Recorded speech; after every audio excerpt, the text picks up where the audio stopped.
O nosso quarto palestrante, o último palestrante, é o Dr. Tiago Augusto Gomes. Ele já está ali. Auditor Fiscal do Trabalho, coordenador do projeto de combate à informalidade da Superintendência Regional do Trabalho de Minas Gerais. Ele é bacharel em Direito com pós-graduação em Direito e Processo do Trabalho. Boa tarde a todos. Cumprimento o Dr. Rodrigo Rodrigues em nome de toda a mesa aqui composta. Agradeço o convite para representar a Auditoria Fiscal do Trabalho nesse seminário interinstitucional. Cumprimento a todos os presentes aqui, em especial meus colegas auditores fiscal do trabalho que vejo aqui em grande número e a quem eu tenho a honra de representar nessa apresentação. O meu propósito aqui é trazer exatamente o panorama percebido pela Auditoria Fiscal a partir da reforma trabalhista. E para iniciar esse trabalho, eu fiz uma pequena contextualização do histórico legislativo que foi, afinal, a reforma trabalhista. Uma contextualização muito breve, muito rasteira, mas que eu entendo importante para a gente entender com o que estamos lidando. A reforma trabalhista foi iniciada a partir do projeto de lei 6787 no final de 2016, de 23 de dezembro de 2016. É um projeto de lei de iniciativa do Executivo e ele partiu de dentro do próprio Ministério do Trabalho.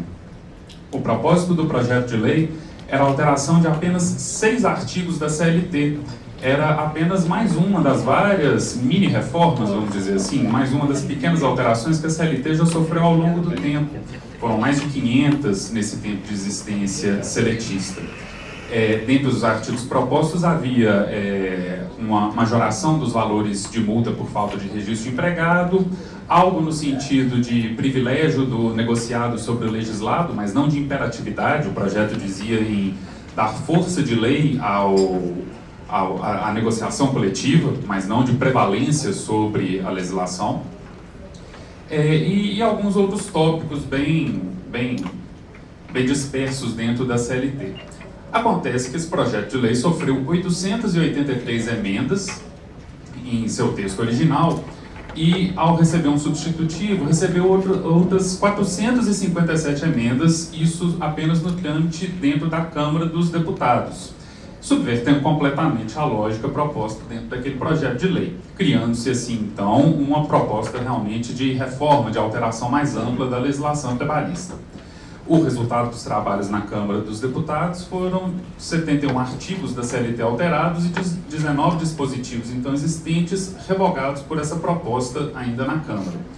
O PL foi aprovado em 26 de abril de 2017, vocês vejam aí, pouco mais de 4, 5 meses do início da colocação da proposta legislativa. Um espaço de tempo extremamente curto para um debate com a sociedade. A Câmara dos Deputados seria a Casa dos Cidadãos, é um espaço de tempo muito curto para o debate de propostas que passaram então a ser muito agressivas em relação à legislação do trabalho. O projeto foi então encaminhado ao Senado Federal, onde recebeu o número Projeto-Lei da Câmara 38, em 28 de abril de 2017. Lá ele sofre novamente 864 emendas, ou seja, uma vontade muito grande ainda do Senado em fazer alterações no que estava ali proposto. Resulta num texto final com 72 artigos alterados e 15 dispositivos revogados. Numericamente, uma alteração muito pequena em relação ao texto da Câmara, mas houve pontos que sofreram diversas alterações. E vai à sanção presidencial em 13 de julho de 2017. De abril a julho, outro espaço de tempo extremamente curto, e também muito curto se considerado o início do trâmite do projeto de lei em dezembro, para uma lei que vai à sanção em julho, alterando profundamente todo o arcabouço justo-trabalhista existente no Brasil. E aqui um dado curioso, e ele ainda está disponível no site do Senado Federal. O projeto de lei da Câmara, o texto final da reforma trabalhista, foi submetido a uma pesquisa do Senado chamado Projeto E-Cidadania, onde os cidadãos podem se manifestar a favor ou contra daquele projeto de lei. Foram 172.166 posicionamentos contrários e apenas 16.789 favoráveis dentro dessa consulta pública. Você vê que menos de 10% dessa amostragem da população que se manifestou concordava com o que estava ali colocado. O projeto, então, vai a sanção e ganha o número de 13.467, lei de 13 de julho de 2017, mas não entra imediatamente em vigor. Há uma vacatio legis de 120 dias, um período de latência aí para que os cidadãos tomem conhecimento e se adaptem ao que a lei viria a alterar, e ele entra em vigor, em vigência, então, a partir do dia 11 de novembro de 2017. Ato contínuo, a Presidência da República edita a medida provisória 808, que diz-se na mídia ter sido fruto de uma negociação com o Senado Federal pela aprovação do próprio projeto de lei, que vem trazendo alteração de 17 artigos e revogando 7 dispositivos daquilo que os cidadãos tiveram 120 dias para tomar conhecimento e se adaptar. Então, no início da vigência da reforma trabalhista, o seu texto já é subvertido novamente, com algumas alterações trazidas aí pela medida provisória. Decorre-se o prazo de apreciação da medida provisória pelo Congresso, e ela não é apreciada, ela não é colocada em pauta. Uma pesquisa no Google consegue demonstrar que o presidente da Câmara declarou abertamente que não colocaria em pauta, porque a reforma trabalhista que deveria ser aprovada e entrar em vigor seria aquela levada a efeito pela Câmara dos Deputados, e a medida provisória caduca, ou seja, perde eficácia com efeitos retroativos em 23 de abril de 2018. Isso é só para contextualizar o balaio de gato, que é essa reforma trabalhista. Nós aqui todos, acho que somos todos operadores do direito, ou muito próximos, tivemos dificuldade em analisar, em interpretar, em tomar conhecimento. Imagine-se o cidadão comum, o trabalhador, aquele que está no campo, no chão de fábrica, que já tem dificuldade em conhecer seus próprios direitos quando estão em vigor a longa data, quanto mais quando eles são alterados, realterados e perdem o efeito daquela alteração anterior. É uma confusão imensa na cabeça do cidadão. Então, é apenas para trazer esse contexto, e o meu objetivo aqui, na verdade, não é trazer os efeitos na vida desse cidadão diretamente, mas a percepção que a Auditoria Fiscal do Trabalho teve dos efeitos dessa alteração legislativa. E felizmente, ao final, vocês vão ver que, talvez eu seja otimista demais, mas eles não foram tão desastrosos quanto se apresentavam um ano atrás. Mas vamos lá, vendo ponto a ponto. O primeiro aspecto que eu vou abordar são dos processos administrativos dentro do Ministério do Trabalho. Quais alterações a reforma trabalhista nos trouxe nesse aspecto? Tornou-se necessária a revisão do normativo interno do Ministério do Trabalho, principalmente das instruções normativas, que são aqueles atos em que se dá interpretação à lei e orientação ao corpo fiscal de como fazer a aplicação daquela lei, e as notas técnicas, que são decorrentes de consultas do corpo interno à Secretaria de Inspeção do Trabalho, que é o órgão máximo da Auditoria Fiscal, sendo que algumas instruções normativas, embora redigidas, e eu e meu colega Tiago tivemos a felicidade de compor um grupo de trabalho em Brasília para tratar da questão específica da terceirização, uma instrução normativa que dava interpretação à Lei 6.019 de uma maneira mais aprofundada, ela não veio a efeito, ela está paralisada até hoje na consultoria jurídica do Ministério para análise que entendem ser cabível, e não foi publicada.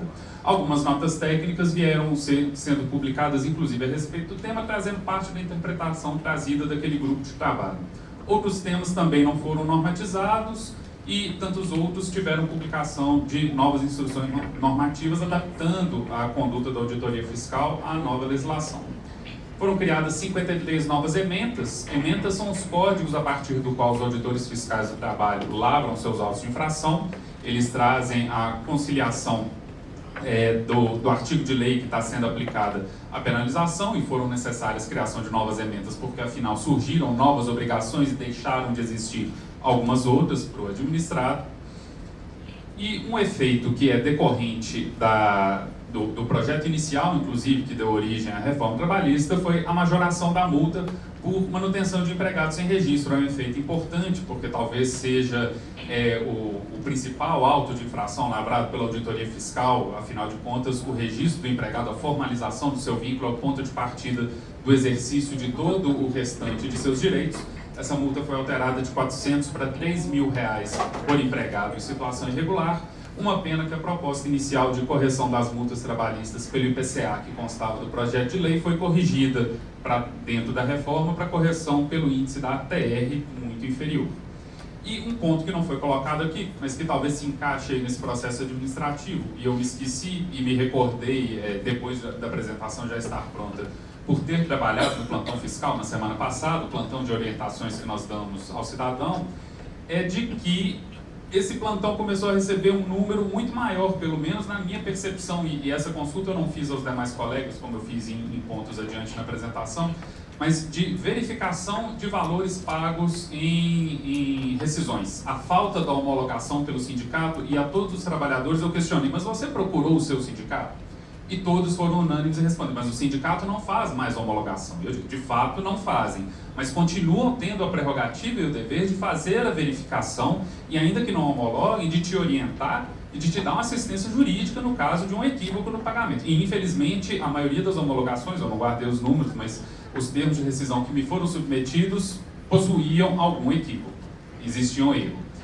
Nós estamos numa capital, imagine isso que acontece no interior do país, é o caso relatado de um trabalhador ligando do meio do campo, aflito porque seu pagamento rescisório vai ser feito em campo e ele se sente desamparado, ele não conhece a lei, ele não sabe o que vai acontecer.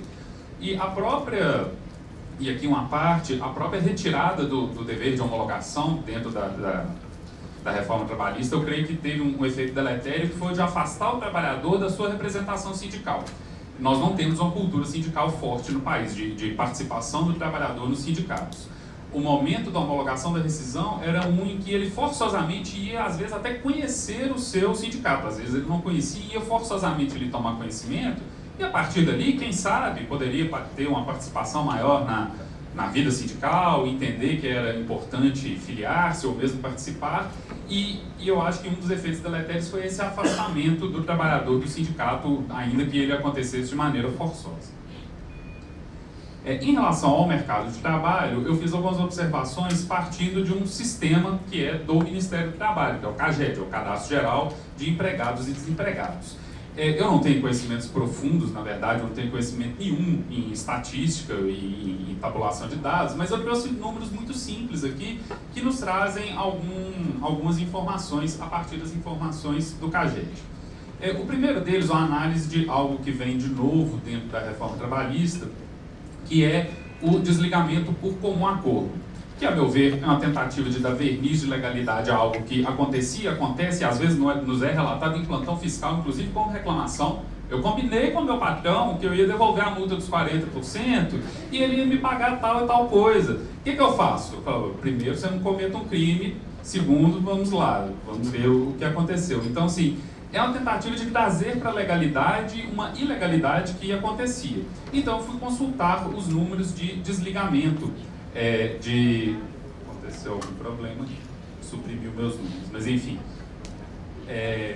O que acontece? Eu perdi os números totais aqui, mas de 1.633.862 desligamentos de vínculo contratual, sejam eles por demissão por justa causa, demissão sem justa causa, morte, demissão a pedido, 0,70%, eu não entendi o porquê sumiu ali a informação, mas apenas 0,7% das rescisões havidas em Minas Gerais foram por comum acordo. Permitam-me só tentar trocar aqui, porque esses números são realmente poucos. Continuemos com os números de cabeça. Uma pena, estragou realmente bastante da minha apresentação aqui, mas, enfim. O que temos é que apenas 0,7% dos desligamentos foram por comum acordo. Imaginava-se a princípio que seria um desastre, que haveria uma grande perda que haveria uma pressão patronal para que as demissões sem justa causa se convertessem então em demissões por comum acordo, mas não é o que parece ter ocorrido. Um outro ponto que se pôde analisar do mercado de trabalho a partir do CAGED, e que também vai sofrer um prejuízo aqui, são as admissões através do contrato de trabalho intermitente, que é uma outra novidade trazida pela reforma trabalhista. De 1.703.578 admissões havidas em Minas Gerais entre novembro de 2017 e outubro de 2018, nós temos que apenas 4.291, apenas 0,25% do total, foram na modalidade de trabalho intermitente, uma amostra também muito pequena dentro do total. E aprofundando a análise, embora os números aqui vão estar prejudicados, nós temos um outro dado interessante. Aquele segmento vermelho, aqui havia as categorias em que houve a contratação de trabalhadores no contrato de trabalho intermitente, dentro de um total de 4.291. Aquele segmento vermelho são 184 trabalhadores, que representam aproximadamente 4% do total, contratados pelo segmento de hospedagem e alimentação. O segmento de hospedagem e alimentação, representado na parte da alimentação pela Abrazel, Associação Brasileira de Bares e Restaurantes, é quem capitaneou no curso da reforma trabalhista a colocação do contrato de trabalho intermitente, por entender como uma solução para um problema que é grave, que realmente a gente atesta em toda a auditoria fiscal. 2 anos atrás eu participava de um projeto específico da superintendência que fiscalizava o segmento de bares e restaurantes, e não havia bar ou restaurante em Belo Horizonte que se entrasse no turno da noite em que não se encontrasse pelo menos um garçom que dissesse: mas eu não sou empregado, eu sou um freelancer. Eu não sou empregado, eu sou um freelancer. Ele era um empregado sem registro, o estabelecimento era penalizado. E imaginávamos que, como houve inclusive grande pressão da Abrazel para que o trabalho intermitente viesse à luz, como veio na reforma trabalhista, que haveria uma grande adoção por parte do segmento para solucionar esse problema. Mas não, é um número muito pequeno, não veio colocado aqui, mas aqui é apenas o destaque, na verdade. São, salvo engano, 184, salvo engano, 4% em relação ao total de admissões de trabalho intermitente. O maior contratante de trabalho intermitente, não está escrito aí, mas é o setor da construção civil, seguido pelo setor de transportes. E o setor de hospedagem e alimentação, as admissões de intermitente dentro do setor, que tiveram um total de 95.841 admissões, representou apenas 0,19% do total das admissões do setor. E eu estou dizendo aqui de um segmento maior, não está aprofundado em apenas alimentação, é hospedagem e alimentação. O que demonstra que não houve adoção pelo segmento que mais pleiteava essa nova modalidade contratual, não houve adoção da modalidade contratual trazida à luz pela reforma. O que se pode concluir, então, desses números do CAGED, em uma análise, como eu disse, rasteira e atécnica, como a que eu fiz, é que houve uma baixa adesão às novidades da reforma. A primeira, da demissão por comum acordo, por haver uma desvantagem, vamos dizer assim, financeira para o trabalhador. O trabalhador que faz o acordo informal e criminoso com o patrão, ele acessa o seguro-desemprego, ele recebe a integralidade do FGTS, ele devolve a multa dos 40% num acordo, sei lá como ele é feito, e já disse, tem acesso ao seguro-desemprego, ainda que de maneira fraudulenta. Enquanto na demissão por comum acordo, ele perde acesso ao sistema do seguro-desemprego, ele recebe 80% do saldo do FGTS, ele recebe a multa rescisória pela metade, ou seja, no valor de 20%, e ele recebe metade apenas do aviso prévio indenizado, quando é o caso. Então ele tem uma desvantagem financeira, ainda que aplicando o que está na lei. E em relação ao trabalho intermitente, o que nos parece, precisaria de um estudo aprofundado no mercado, é que uma das principais características do trabalho intermitente desestimula sua adoção pelo patronato, que é a perda do poder diretivo. O empregador é obrigado a aceitar um não do trabalhador quando é chamado para trabalhar, e ele eventualmente tem uma nova tarefa, ele tem um outro compromisso, né? Eu não vou dizer da perversidade do trabalho intermitente, e não entendam de toda a minha exposição que eu estou pregando a favor da reforma trabalhista, não estou. Mas assim, mesmo diante de toda a perversidade, de problema de recolhimento previdenciário que às vezes o trabalhador tem que tirar do bolso, o fato do patrão ter que ouvir um não e aceitá-lo sem poder tomar qualquer atitude disciplinar, pode ser um elemento de desestímulo para esse tipo de contratação, porque nós sabemos sociologicamente como se dá a relação entre patrão e empregado no nosso país. O outro efeito é um sentimento de insegurança jurídica, é o oposto do pregado pela reforma trabalhista, por quem a conduziu, por quem a apoiou.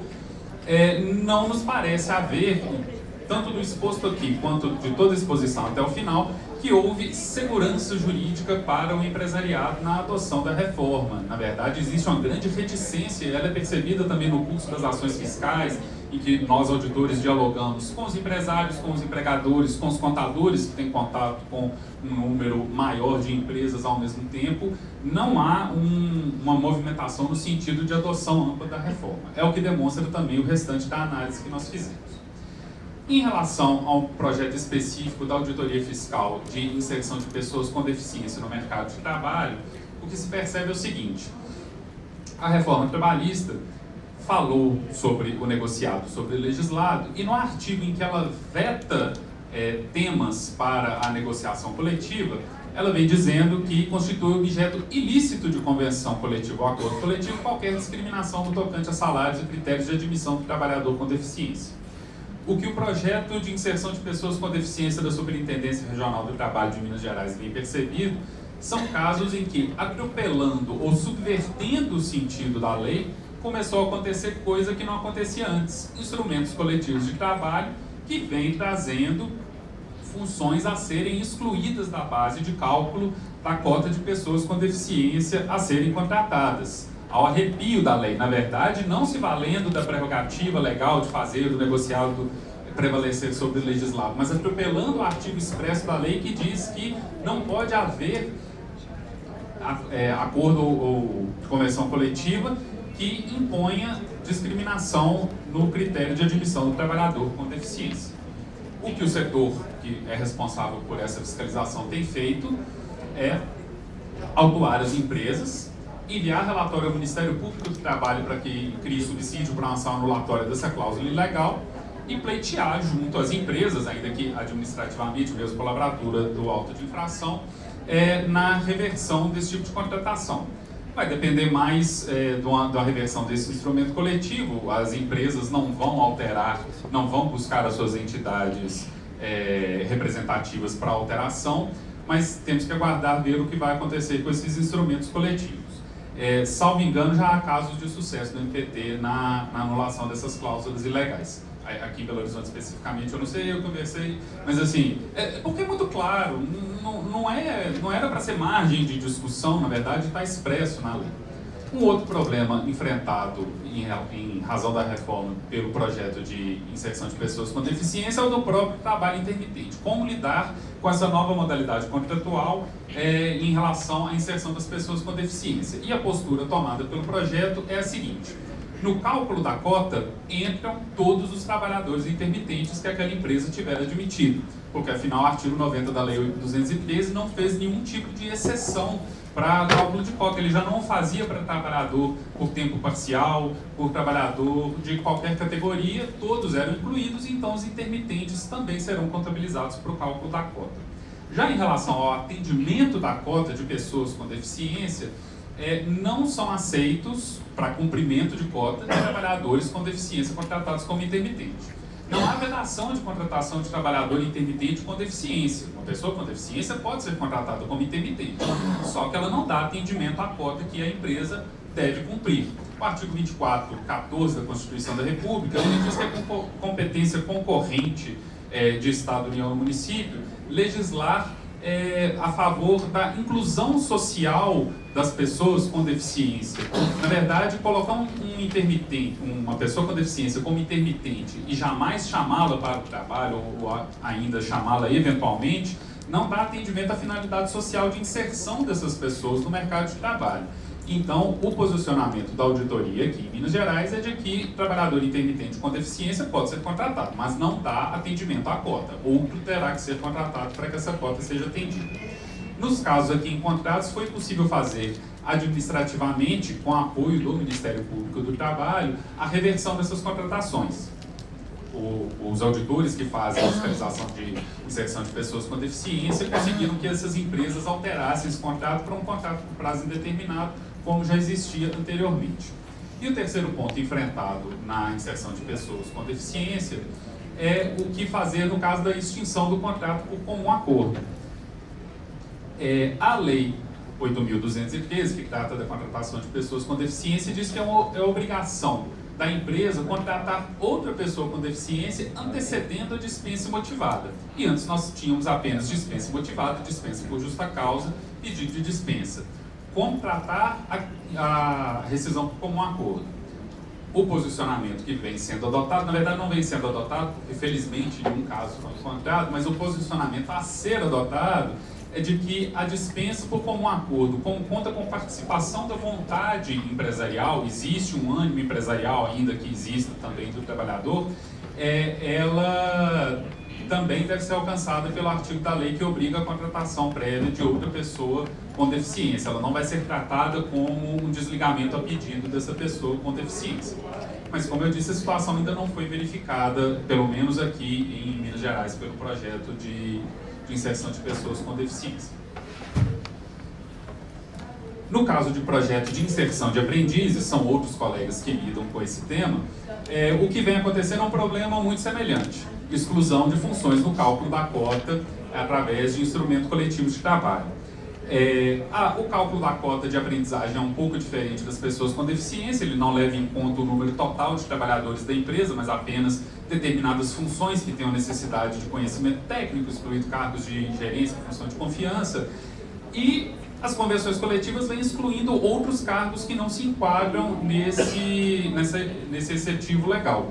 Ao arrepio, novamente, da reforma trabalhista, que no inciso 24 do 611b diz que constitui objeto ilícito de instrumento coletivo de trabalho, cláusula que afeta a proteção legal de crianças e adolescentes, do qual se deduz que a inclusão de aprendizes, o trabalho enquanto aprendiz, deve estar incluída nessa proteção legal. O posicionamento do projeto é também de discordância dessas cláusulas, de remessa ao Ministério Público, uma denúncia ao Ministério Público dessas cláusulas ilegais, ao argumento de que, além do próprio artigo seletista que proíbe essa conduta discriminatória, o artigo 429 da CLT, que é aquele que versa sobre a contratação de aprendizes e a sua sistemática, ele foi retirado da pauta da reforma trabalhista por uma pressão muito forte da Auditoria Fiscal, do Ministério Público do Trabalho, de outras entidades envolvidas com a aprendizagem, por meio de pressão no Congresso Nacional, ainda à época da apreciação do texto da reforma, ele foi retirado da pauta. Ou seja, ele não foi tocado, não foi alterado de alguma maneira. E a recente edição de um decreto, dia 22 de novembro, uma semana atrás, versando também sobre a inserção de aprendizes, corrobora esse entendimento da Auditoria Fiscal, ao demonstrar que a fórmula de cálculo de aprendizagem foi mantida, ao dizer que o instrumento coletivo de trabalho não pode excluir ou reduzir o alcance de dispositivos tutelares aplicáveis ao aprendiz, e a solução tem sido envio de relatório ao Ministério Público subsidiando ações anulatórias dessa cláusula ilegal. Em relação aos aprendizes, esse é o efeito que tem sido sentido pelos colegas da Auditoria Fiscal. Na seção de relações do trabalho, que é uma seção específica que não faz exatamente a inspeção das empresas, mas faz a mediação das entidades sindicais, profissionais e patronais, dois efeitos foram sentidos e me foram relatados pela colega Alessandra Barreiros, que é a chefe da seção de relações do trabalho da Superintendência. O primeiro é a questão do financiamento das entidades sindicais. No debate das convenções coletivas, o que vem sido colocado na pauta, e com razão, em razão da supressão da contribuição sindical obrigatória, são as contribuições assistenciais. E nela há um ponto de discordância que nem sempre vem sendo superado nos debates dos instrumentos coletivos de trabalho, que é o seu alcance para empregados, as instituições, os sindicatos profissionais entendem que uma autorização via assembleia faria possível essa contribuição assistencial ser estendida a todos os seus representados. Não se trata daquela discussão já sepultada pela súmula 666 da STF, que a gente está falando de trabalhadores sindicalizados. Os sindicatos profissionais entendem que uma autorização via assembleia sindical seria possível para que fosse descontada desses trabalhadores a contribuição assistencial, enquanto os sindicatos patronais entendem que essa autorização tem que ser individual, expressa por escrito de cada trabalhador. É um impasse que acontece e em relação ao qual a Auditoria Fiscal não tem como bater o martelo, porque afinal o setor é de mediação, de tentativa de composição entre as categorias. E outro ponto que vem sendo percebido na seção de relações do trabalho é que as contrapautas patronais apresentadas em relação aos pedidos dos sindicatos profissionais na negociação coletiva do instrumento coletivo vem se demonstrando tímidas em relação à supressão de direitos. aquilo que os artigos 611A e B demonstram que seria um grande risco para o trabalhador com a supressão de uma série de direitos, pelo menos aqui em Belo Horizonte, a percepção do setor que faz essa mediação é que não vem havendo uma grande agressividade nessa negociação coletiva, o que é um ponto positivo, mas que pode talvez ser decorrência desse sentimento de insegurança jurídica que ao longo do tempo pode acabar se dissipando e esse panorama mudar. Esse é o panorama até o momento, a gente espera que ele permaneça assim, mas não há garantias a respeito. Já na seção de multas e recursos, o efeito tem sido muito mais forte. O que acontece? A seção de multas e recursos é aquela que dá andamento aos autos de infração, lhes dá a cobrança administrativa e também dá suporte à defesa judicial dos autos de infração que sofrem ações anulatórias aqui junto à Justiça do Trabalho. O que foi percebido pela colega Milene, que trabalha na seção de multas e recursos e é quem é responsável por fazer esse subsídio das ações judiciais, é de que o número de ações contra a União, ao contrário do número de ações trabalhistas como um todo pós-reforma, ele aumentou e ele aumentou muito. Foram 275 anulatórias, e isso estamos falando no âmbito de Minas Gerais. 275 ações anulatórias de auto-infração no ano de 2016, 405 no ano de 2017 e até o dia 26 de novembro de 2018 eram 1.361 ações anulatórias. Não só anulatórias? Como um todo. Sim, eu ia chegar nesse ponto, que é o grande problema que, então, teve um erro meu interpretativo aqui, não são só anulatórias, mas... Ah, sim.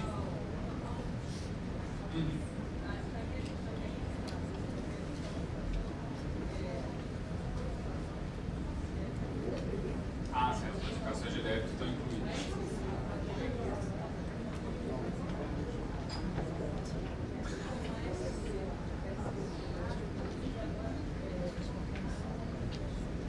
A próxima tela. Mas o efeito, na verdade, então, corrigindo o meu equívoco aqui em relação ao tipo, não são apenas anulatórios de auto-infração, mas o efeito é que, sendo a colega Milene a única que faz o subsídio à Advocacia da União, à Procuradoria da Fazenda Nacional, dependendo do tipo de demanda que se está sofrendo, é a única que presta esses subsídios, o impacto é muito grande, porque os prazos processuais são fatais. Ela lida com esses prazos processuais que têm que ser atendidos de maneira até mais estreita, porque ela está provendo subsídios à Advocacia da União, que ainda tem que elaborar a peça de defesa ao que está sendo contestado ali. E aí, o que a Milene fez referência, o que está havendo em grande escala, principalmente após o julgamento da DPF 324, após o retorno dela, é o grande número de ações, inclusive de repetição de indébito, multas que já haviam sido pagas, processos até que haviam sido arquivados e estão sendo contestados em relação à terceirização ilícita. É claro que a terceirização ilícita não se perfaz aos olhos da auditoria fiscal meramente pela inserção da prestação na atividade fim, e é o que a DPF diz, que pode ser terceirizado qualquer atividade, independente de ser meio e fim. Então, nós entendemos que está havendo, é claro que salvo alguns casos em que a argumentação do auditor fiscal falhou e se limitou a dizer que a atividade se insere na atividade fim. Eu, pessoalmente, penso que a argumentação não pode ser essa, não pode ser unicamente essa, na verdade não pode ser essa, eu vou dizer mais adiante, mas aumentou demais o número de ações lastreado na DPF. Talvez mais no efeito midiático da DPF, que são as manchetes terceirização irrestrita permitida no Brasil, ou algo nesse sentido, do que tecnicamente o que está lançado naquele auto de infração. Então está havendo um fomento à judicialização dos autos de infração e dos atos da auditoria fiscal que penalizam terceirização ilícita. Uma outra possibilidade desse efeito de majoração do número de ações, a gente não tem como atestar, mas nos parece ser verdadeiro esse argumento, é de que como diminuiu o campo de atuação da advocacia trabalhista em prol de reclamatórios em favor dos trabalhadores, os números diminuíram, talvez esses advogados estejam voltando à advocacia contra a União. É uma advocacia trabalhista, nenhum problema nisso, na verdade, é acesso à justiça e os autos podem ser contestados da mesma maneira, mas talvez seja uma das razões. A limitação de acesso ao judiciário pelo trabalhador pode estar criando esse campo de trabalho para o advogado. É uma possibilidade. E aí, pegando um gancho na questão da DPF, o impacto sentido no combate à fraude ao vínculo empregatício. Eu atualmente coordeno o projeto de combate à informalidade, que também é quem dá um combate, não apenas a gente, mas que dá um combate mais consistente à fraude ao vínculo. O efeito sentido por nós não foi tanto, embora a Lei 13.467, a reforma trabalhista, tenha alterado, é decorrência da Lei 6.019, que virou o novo marco jurídico, virou o marco jurídico da terceirização e que, a nosso ver, vem sendo muito, muito mal interpretado em relação a seu texto. Eu tenho uma visão, eu sou contrário, eu acho que ele fomenta a precarização, eu acho que ele fomenta a adoção equivocada da terceirização, mas eu entendo que a Lei 6.019, na verdade, trouxe ao operador do direito mais ferramentas para limitar a intermediação de mão de obra, que é a adoção indiscriminada e equivocada da terceirização. O que se criou, a primeira percepção dentro do projeto, foi o impacto desse encerramento do debate atividade meia e atividade fim trazido pela lei e corroborado pela DPF 324. O artigo 4º da Lei 6.019 vem dizendo que considera-se prestação de serviço a terceiros a transferência feita pela contratante da execução de quaisquer de suas atividades, inclusive sua atividade principal. O texto da lei não é muito longo, mas ele repisa essa argumentação pelo menos umas 4 ou 5 vezes, insistindo e demonstrando claramente que foi um texto de lei voltado para o judiciário para derrubar a súmula 331. Para mim, o propósito aqui principal foi esse, dizer que não cabe mais a discussão de atividade meia e atividade fim. Mas, na apreciação da terceirização dentro da Auditoria Fiscal do Trabalho aqui em Minas Gerais, nós não tomamos mais como paradigma já há algum tempo questões de atividade meia e atividade fim. É claro que ela tem uma interferência, terceirização em atividade fim, desconheço alguma que tenha ocorrido sem subordinação do trabalhador ao tomador do serviço, e esse acho que é o efeito, mas ele não é o argumento principal. E a própria Lei 6.019 vem dizendo no artigo 4º, parágrafo 1º, que é a empresa prestadora de serviços que contrata, remunera e dirige o trabalho realizado por seus trabalhadores. Ou seja, a reforma veio colocar por escrito, para mim, auditor fiscal do trabalho e para todos os operadores do direito, que havendo subordinação, onerosidade e pessoalidade do trabalhador em relação à prestadora, está tudo ok. Se não for em relação à prestadora, se for em relação à tomadora, essa terceirização não é terceirização aos olhos da lei, ela é ilícita. Porque a própria lei vem dizendo que é a prestadora que contrata, remunera e dirige. Ela não poderia dizer diferente, porque os artigos 2º e 3º da CLT não foram revogados, na verdade eles não foram tocados. Então, uma análise de terceirização continua passando por onde já passava e deveria passar. Aquela relação real do trabalhador se dá aos olhos dos artigos 2º e 3º da CLT com quem ele contrata formalmente ou com quem lhe toma serviço. Se for com quem ele contrata formalmente, está tudo certo. Se for com quem ele toma serviço, vai se aplicar o princípio da primazia da realidade, que está esculpido legalmente dentro do artigo 9º da CLT, vai se reputar nulo aquele ato de contratação e vai se entender que então o vínculo se forma com o verdadeiro tomador, que lhe subordina, lhe remunera e lhe toma serviço de maneira pessoal. A própria DPF não tocou nesse ponto. Ela vem dizendo que é possível terceirizar atividade meio, atividade fim.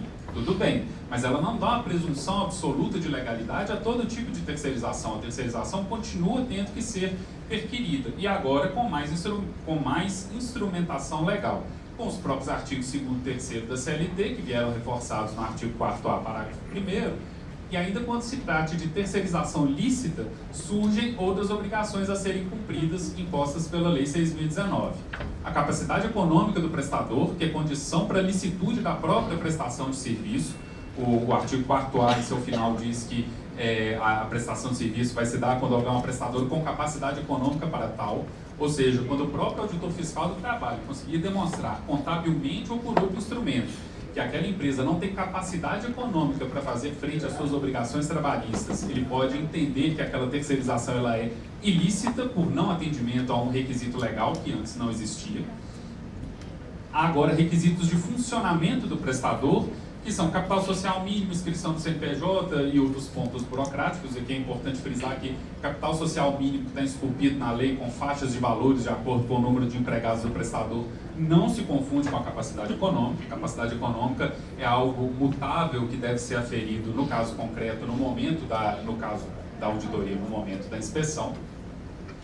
E a lei trouxe também equiparação de condições de alimentação, transporte e atendimento médico do trabalhador terceirizado ao trabalhador empregado próprio da tomadora, quando a prestação de serviço acontece no ambiente da tomadora, mas isso não chega a ser exatamente novidade, porque essa equiparação já vinha pulverizada em diversas normas regulamentadoras do Ministério do Trabalho. Ela já vinha estabelecida e agora veio consolidada na lei. Nós temos também um ponto aqui importante, que a Auditoria Fiscal do Trabalho ganhou muita força na apreciação de terceirizações que são lícitas, que é a exigência da lei no artigo 5º, parágrafo 3º, da garantia das condições de segurança, higiene e salubridade dos trabalhadores terceirizados.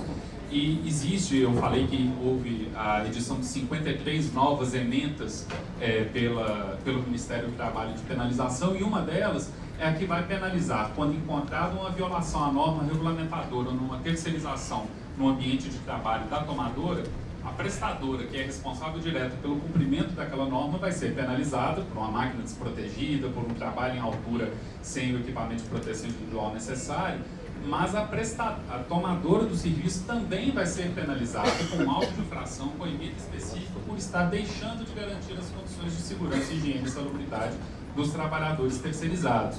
Na verdade, é uma nova ferramenta de imposição de responsabilidade ao tomador numa terceirização lícita, porque se ela for ilícita, o tomador é responsável direto pelo cumprimento das normas regulamentadoras, mas em se tratando de uma terceirização lícita, a imposição dessa garantia não vai vir só na responsabilidade subsidiária no eventual ação judicial. Ela vem pela cobrança direta da Auditoria Fiscal do Trabalho com a penalização administrativa de multa que foi estabelecida pela própria Lei 6.019. Há também a quarentena na contratação de ex-empregados enquanto empregados da empresa prestadora de serviços ou como sócio de empresa prestadora de serviço, que também é uma novidade trazida pela lei, que antes não existia e é aplicável a todos os casos de terceirização lícita. E eu fico insistindo em terceirização lícita, porque onde a terceirização não for ok, haverá intermediação de mão de obra e descaracteriza-se então aquele contrato civil. Concluindo a visão que a Auditoria Fiscal tem nesse 1 ano da reforma, o entendimento de que está havendo interpretação equivocada de novos dispositivos legais. Eles não vêm sendo adotados de maneira aprofundada pelo empresariado e muitas vezes vêm sendo adotados de maneira equivocada. É o caso do PCD e da aprendizagem, em que instrumentos coletivos de trabalho estão interpretando a manchete, o negociado agora prevalece sobre o legislado, de maneira completamente errônea e atropelando, inclusive, dispositivo expresso da lei que proíbe aquele artigo aquela cláusula dentro de uma convenção coletiva. E temos também a visão da precaução dos empregadores na adoção das novidades legislativas. Quando eu comecei a fazer esse trabalho, comecei a conversar com meus colegas que coordenam esses diversos projetos a que eu me referi aqui, eu imaginava que ia ouvir um cenário de terra arrasada.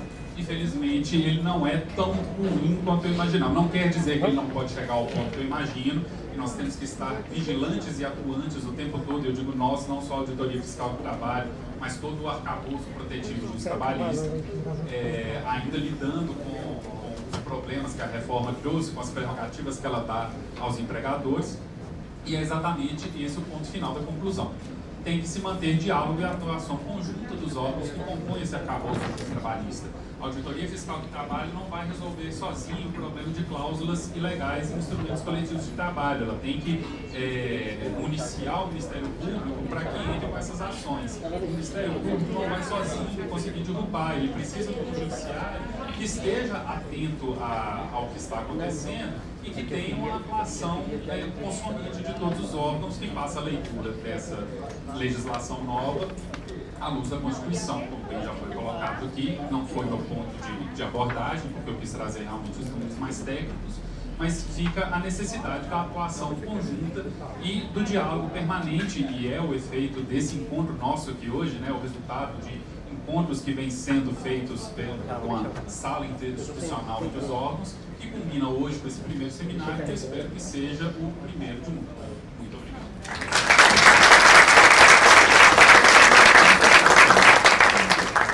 Tiago Augusto, muito obrigado.